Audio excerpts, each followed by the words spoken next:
Let's get one thing straight when your name shows up in a pile of Epstein files like it's the guest list for a Mar-a-Lago costume party. Maybe it's time to stop screaming witch hunt and start whispering cover-up, because, well, the MAGA crowd is out there screaming about gas prices and Hunter's laptop. Guess what's quietly glowing in the FBI vault like a radioactive cocktail? Donald Trump's decades-long bromance with Jeffrey Epstein. Now, are we saying Trump committed crimes? No, we're saying the evidence is tap dancing on the edge of creepy faster than Rudy at a Four Seasons press conference. Buckle up, Patriots today. We unpack the receipts, the redactions, and the reasons Trump's past won't stay buried. Asterisk, remember that grainy 1992 NBC footage? You know the one. Poolside, loud music, bad hair. Girls who barely look 18, and there, in the center of the cringe fest, is Donald J. Trump grinning like he's the host of a teen pageant he forgot to register. Standing shoulder to shoulder with none other than Jeffrey Epstein. The two men are seen chatting, pointing, nodding, evaluating. The context, a private party held at Trump's Mar-a-Lago estate. The guests, mostly women, mostly young. Very young. Epstein is all smiles, whispering into Trump's ear, prompting laughter like it's a late-night buddy comedy. Trump claps him on the back. This isn't a handshake in a lobby kind of situation. This is camaraderie on camera. Now, if this was a one-off clip, maybe you could call it bad optics. But when it's coupled with what we know today, dozens of flights, overlapping social circles, a history of beauty contests hosted by Trump himself, it starts looking less like coincidence and more like club membership. And Trump, he's tried every exit strategy. First it was, I barely knew the guy. Then came, we had a falling out. And finally, the classic, I'm the victim here. Let's be clear, this isn't guilt by association. It's association on videotape. Punchline, if Trump and Epstein were any closer in that video, they'd be legally married in half the states. Let's talk paperwork specifically, the kind that doesn't lie, forget, or delete its Twitter history. We're talking phone logs, guest lists, calendars, and Epstein's famously creepy little black book. And guess whose name appears over and over and over again? Donald John Trump. Now, we've all had weird numbers in our contacts. Your ex, your dentist, maybe your weed dealer from college, but most of us don't show up in the personal address book of a convicted sex trafficker under frequent flyer. Trump did. In that infamous Epstein Rolodex, first obtained by reporters years ago, Trump's name isn't a footnote, it's a headline. Multiple phone numbers, office lines, residence lines, secretaries, extensions. It reads like Epstein was prepping to launch Trump Airlines. Still not convinced? Let's hop aboard Lolita Express, Epstein's private jet, the same one that ferried powerful men and disturbingly young women to destinations unknown. Flight logs connect Trump to at least one ride. Some say more. He denies it. But the logs, they don't, and we haven't even touched on the social circles. For years, the Trump-Epstein overlap was no secret. They were both fixtures in New York's elite scene, rubbing elbows at galas, laughing at Palm Beach parties, taking pictures that aged like milk left in the Florida sun. Oh, and let's not forget Trump's own words, always the most incriminating source in any Trump scandal. In a now infamous 2002 interview, he said this about Epstein: he's a terrific guy. It is even said that he likes beautiful women as much as I do, and many of them are on the younger side. Let that sink in. That wasn't a condemnation. That wasn't regret. That was Trump giving Epstein a Yelp review. Terrific guy, 5 stars, great with underage girls. And yet when the heat rises, what do we get from Team MAGA? Denials, distractions, deflections. Suddenly Trump doesn't know the man. Suddenly this was a deep state smear, planted by the Clintons, Obama, the Easter Bunny, or whichever mythical figure he's mad at this week. But you know who doesn't lie? Archived flight manifests, court-subpoenaed address books. His own freaking quotes. Punchline, Trump's name didn't get dragged into Epstein's mess. It walked in, sat down, ordered room service, and signed the guest book in gold Sharpie. But now we talk about government transparency, this and that. Everybody's been getting mad about the Epstein stuff. I'm kind of the opinion, what are we going to see? Like actual physical sexual assault? We're not going to see that. I don't want to see that. What is there to see? That's what I'm saying. Like, what is there really even to see? That's where I'm kind of, I feel like I already know. Anything anybody wants to see is the list. We want to see the list, period. I don't care what names are on it. I want to see what names are on it and why. So it's not a bipartisan issue. Or it is a bipartisan issue. And so I want to see what these folks were doing with Epstein. And I don't know. I mean, maybe the past administration has done away with the files, or maybe there's thousands and thousands of hours of video that they're going through, like we have heard as well. I certainly want these released. President Trump has done a great job of declassifying certain information, but also where has this information been in decades? Like through what hands has this information gone through when it comes to Martin Luther King Jr., when it comes to RFK and JFK? So there's still the element of, yes, we have a government that we should always question, right? Yeah. I'm a part of this system and I question it daily. Even within my own party, there's things that we are doing. I mean, look at the House of Representatives. We are a majority rule self-governing body. That means whatever party is in the majority, we make up the rules. In fact, every day, if anybody watches C-SPAN on a regular session day when we're passing legislation, every day we actually change the rules of the House of Representatives to pass the bill that we're going to vote on. So just to bring that bill to the floor, we have a vote on the rule because we're changing the rules. And so in all of this, it's fluid, and you should always question what is going on and seek truth. Now, that doesn't mean to be a crazy conspiracist and say that there's like something behind every single door, but I don't trust the hands that this information has gone through over decades when you're talking about all these declassified files now that have been classified, or even the Epstein files. You never know what has been removed or potentially even added. And so it's really difficult to find the absolute truth when there's been so many years of darkness that this information has been hidden in. I know it is a complicated situation, and I think any transparency is good, but this is a very sensitive stuff, so it's not going to just be like, oh, here's 1,000 images of whatever you guys want to see. So I'm hoping. Right, I don't think anybody wants to see that. Yeah, exactly, and that's not what we expect. But you can tell a lot about a man by the company he keeps, but you can tell even more by the parties he throws and who gets invited. Donald Trump wasn't just attending parties with Jeffrey Epstein. He was hosting his own brand of bizarre, overgroomed gladiator matches, beauty contests where the spotlight wasn't just on poise or talent, it was on age, or more specifically, lack thereof. Let's rewind to the 90s. Trump's empire was expanding, but so was his obsession with being the ringmaster of young women. He bought the Miss Universe organization, launched modeling agencies, and hosted the now infamous Look of the Year contests. These events, while marketed as talent showcases, often featured girls as young as 14. Sometimes flown in from other countries, lined up for elite judges with checkbooks larger than their moral COMPASSES. In one account, described by more than one former associate, Trump allegedly boasted about walking into dressing rooms unannounced because, well, he owned the place. That's not charisma.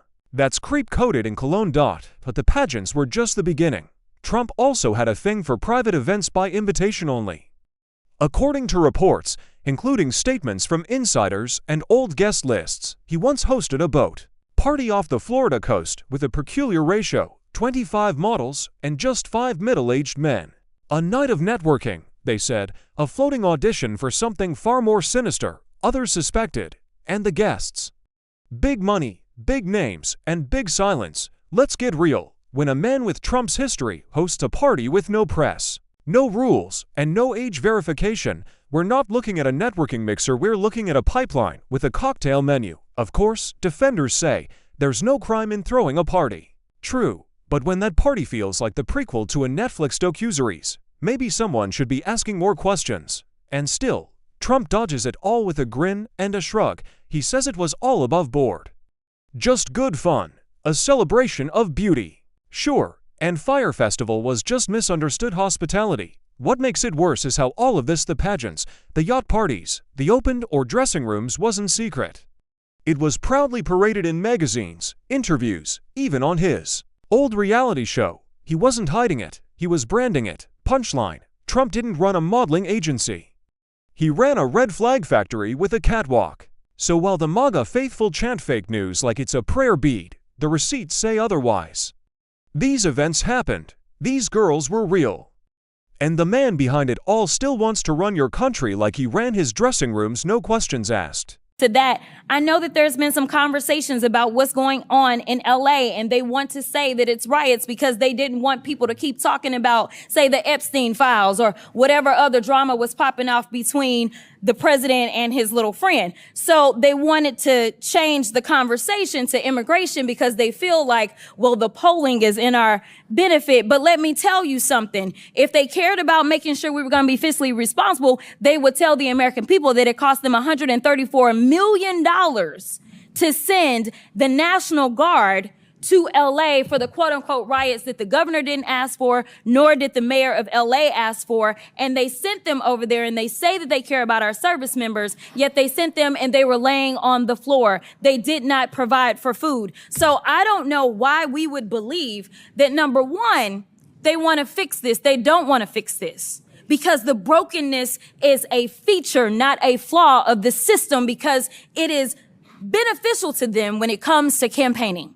If they can't stoke fear, then why are they going to say have anybody vote for them?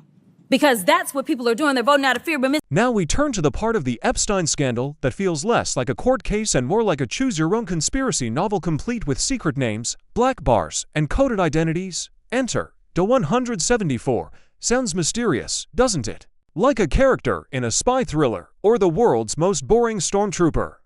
But according to multiple legal filings and heavily redacted court documents, DO 174 is believed by many to refer to, you guessed it, Donald J. Trump.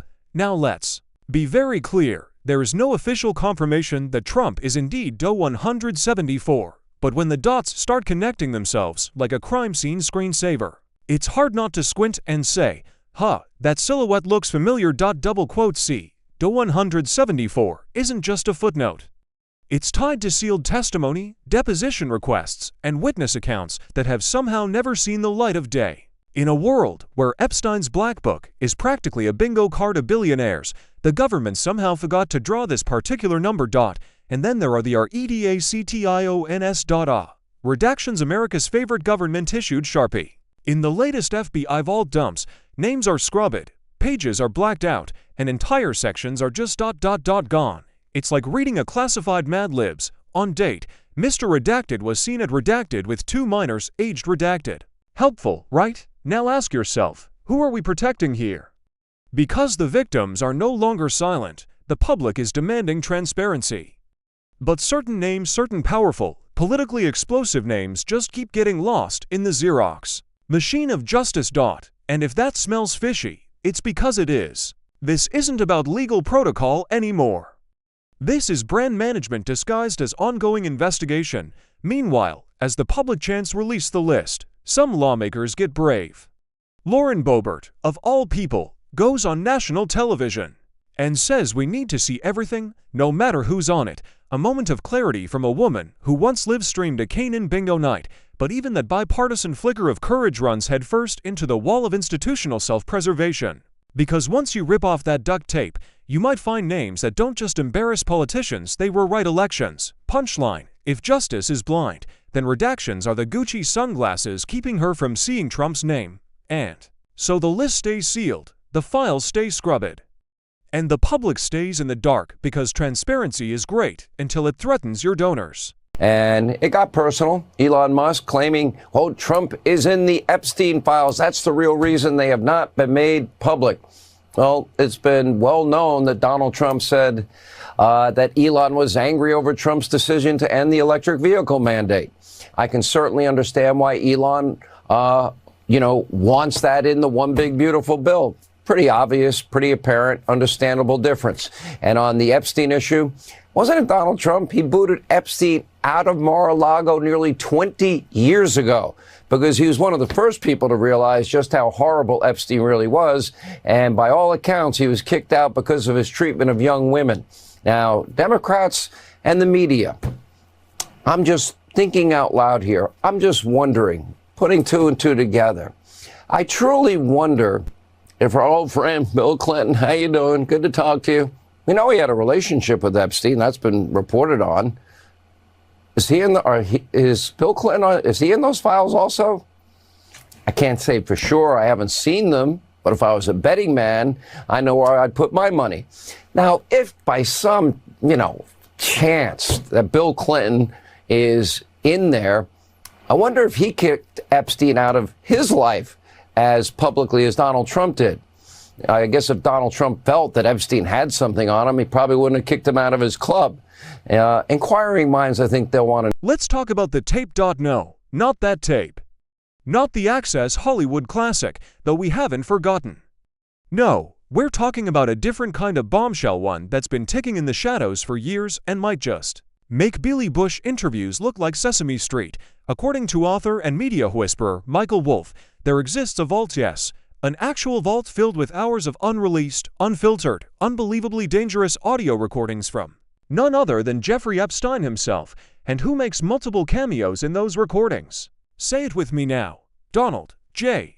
Trump. Wolff claims he's heard dozens of hours of Epstein holding court ranting, musing, name-dropping, laughing in that reptilian hiss only billionaires have. But most importantly, allegedly discussing Trump in detail, with context, with tone. Think of it like a presidential podcast, except the host is dead, the content is sealed, and the sponsors are probably already lawyering up. Now, here's where it gets juicy. These aren't surveillance tapes or out-of-context snippets. These are full-blown sit-down confessionals. Epstein knew he was being recorded. He wanted it. He curated it. Like a Bond villain with an ego problem, he wanted the last word even if it was posthumous. Why haven't we heard these tapes? Well, that's the billion-dollar question. Michael Wolff, in his own words, said the recordings are not ready for release. Translation: lawyers are still weeping into their brandy. Or maybe it's not about readiness. Maybe it's about risk, because if those tapes are half as nuclear as insiders suggest, they don't just burn bridges, they incinerate entire zip codes of political history. Imagine Epstein describing private conversations with Trump. Imagine him discussing shared tastes. Imagine him confirming what court records only hint at. That's not a headline. That's a constitutional event. Punchline: if those tapes ever drop, CNN won't need anchors. They'll need hazmat suits, of course. Trump denies everything again. His defenders say Epstein is just another enemy in a long line of deep state smear jobs. But here's the twist: this enemy is already dead, which makes it hard for Trump to sue him. Though knowing his legal team, they're probably trying. Meanwhile, the tapes remain in a secure location, guarded like they contain the nuclear codes or worse, unfiltered truth. And you know the worst part? We've come to expect that they'll never be heard. That they'll get locked in a vault, buried under ongoing investigation labels, and forgotten. Because in America, silence isn't just golden, it's strategic. But here on this show, we don't do strategic silence, we do inconvenient truth. So to Michael Wolff, if you're watching, unleash the tapes. Let America listen. Let history sort the wreckage. If there's one thing Donald Trump understands better than real estate, it's the fine art of distraction. He's like a magician whose trick never changes: make enough noise in one hand, and nobody notices the fire in the other. And when the Epstein Files began glowing like plutonium in the public eye, Trump didn't sit quietly. He hit the smoke machine. Let's run the tape. June 2025. Just as the Epstein court documents were released in bulk, Trump called for a massive National Guard deployment to Los Angeles. The reason? Urban unrest, he said. Translation: look over here while the receipts catch fire over there. Same week, he nuked the Eve tax credit. Why? Because who doesn't love picking a fight with Elon Musk to drown out headlines about their name being found next to a pedophile's on Truth Social? A barrage of all-caps rants about Joe Biden, windmills, Rosie O'Donnell, and the deep state mole he insists lives under his golf course. It was chaos content, expertly timed. This isn't new. Trump has always weaponized distraction like a toddler, with finger paint sloppy, loud, and guaranteed to derail any meaningful adult conversation. But now, it's a full-blown defense mechanism, because here's what he knows. In America, attention is currency. And if you flood the feed with war budgets, immigration panics, and made-for-TV tantrums, no one has the bandwidth left to ask, hey, what's with all these redacted Epstein files? Even some media outlets took the bait. They rushed to cover the protests, the spending fights, the soundbites, everything except the growing list of billionaires in Epstein's orbit whose names are getting scrubbed like expired coupons. And while everyone's staring at the circus, the real act slips out the back door in handcuffs or worse, in silence. Trump's defenders love to say he's just being himself. But when himself involves National Guard deployments, media deflection, and shouting matches with battery-powered cars, maybe we should start asking, what exactly is he running from? Punchline: if political theater was an Olympic sport, Trump would win gold, dodge indictment, and sell MAGA popcorn in the same event. And don't forget, all this distraction comes with a price tag. The LA deployment alone cost $134 million. That's right, millions in taxpayer dollars to play hide-and-seek with a past he swears doesn't exist. Maybe we should rename the National Guard to the Narrative Guard because these days, their biggest job isn't defense, it's deflection. So, the next time a policy drops that seems sudden, strange, or straight-up unhinged, ask yourself, is this governance or just the world's most expensive sleight of hand? So here we are, 6 segments, 100 receipts, and one orange elephant still tap dancing around a vault full of unanswered questions. Trump's name didn't just wander into Epstein's world by accident. It camped there, through parties, made comments, showed up in records, got logged on flights, praised the man in interviews, and then poof, pretended none of it ever happened. And now, just as the walls start whispering, the distractions come out like confetti cannons. Deploy the National Guard, blame electric cars, call everyone else a pervert.